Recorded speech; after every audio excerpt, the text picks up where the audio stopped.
Welcome once again, my friends, and thank you for stopping by to listen to an old storyteller.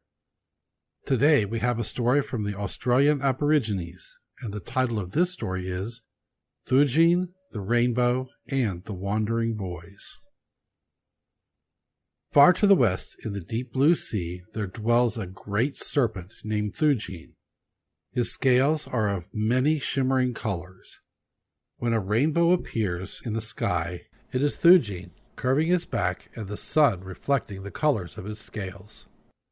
Many years ago, a tribe of blacks camped close to a sea beach. One morning they all went out to fish and hunt, with the exception of 2 boys, whom the old men left in charge of the camp.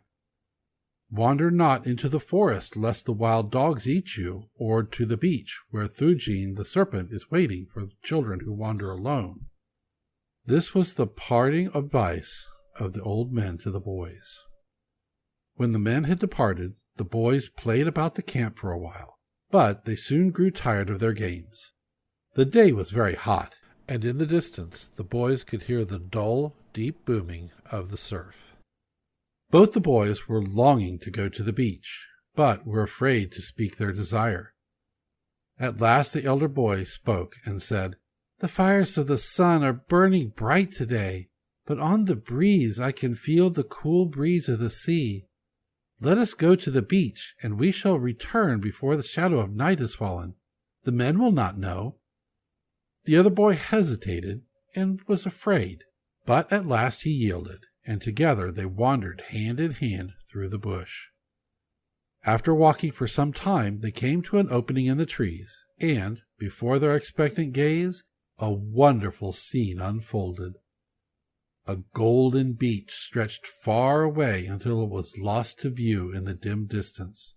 The cool waves rolled lazily in great green billows from the outer reef and dashed in a haze of sparkling white foam on the hot sands of the palm-fringed beach.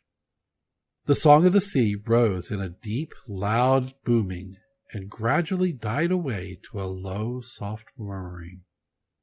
The boys were lost in wonder at the beauty of the scene.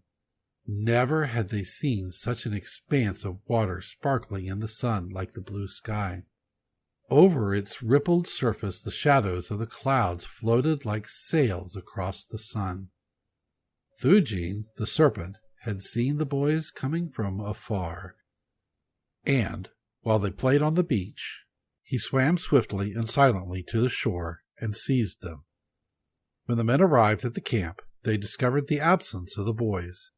They searched the bush all through the night, and at dawn came to the beach. Far from the shore, they saw 2 black rocks jutting out of the sea. Then they knew that Thugine had taken the wandering boys and turned them into rocks. The men turned their faces again toward the camp. Their hearts were heavy, and their thoughts were sad. To this day, the rocks remain between Double Island Point and Inship Point. When a rainbow appears in the sky, the old men of the tribe tell the story of the disobedience and punishment of the wandering boys. Thank you once again for listening to this story. If you enjoyed this story, please press that like button. Also, please help an old storyteller out by subscribing to my channel. The next story will be posted in a few days, so until then, may your story continue to be a good one.